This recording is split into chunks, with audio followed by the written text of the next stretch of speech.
Victorian times continued these changes.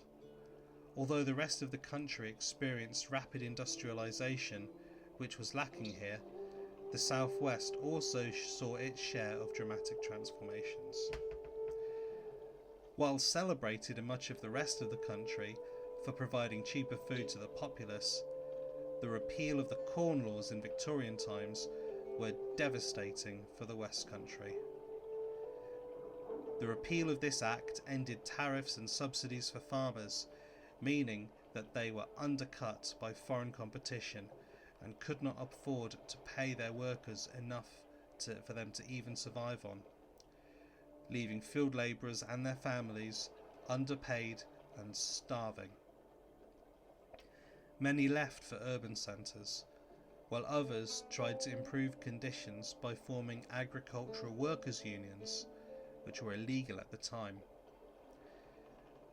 One group who tried to do this were the Tolpuddle Martyrs, who ended up being transported to Australia for their union activity. Public outcry eventually led to their return, and the village of Tolpuddle now commemorates them with an annual festival.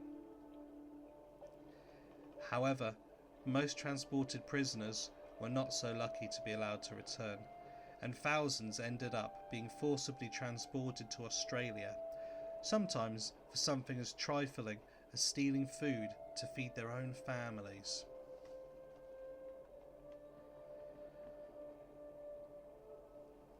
Tourism and infrastructure growth helped to offset these hardships though. Railways were built from London, Bristol, Plymouth and Portsmouth and created a fast network, bringing visitors from wealthy and industrialised cities who were able to spend that wealth locally here in the southwest. Piers and amusements were created for these visitors, such as the famous Minehead Pier seen here. As time progressed, we were able to use new technologies to increase our agriculture's competitiveness once again. A key piece of machinery used to do this was the steam-powered traction engine. The first traction engine was built at Wellington in Somerset.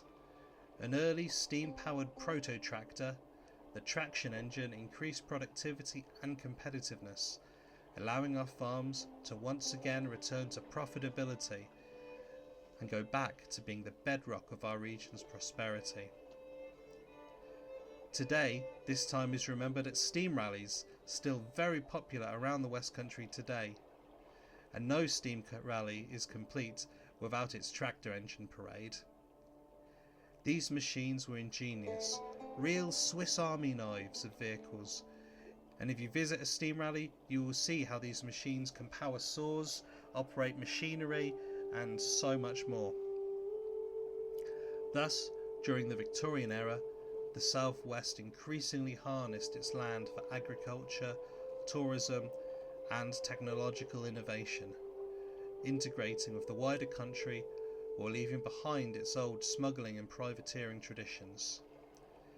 At the same time, more and more decisions were being made in London, with the West Country deciding less and less of our own laws, and suffering the consequences, such as the Corn Law repeal, which presented significant challenges for us to overcome.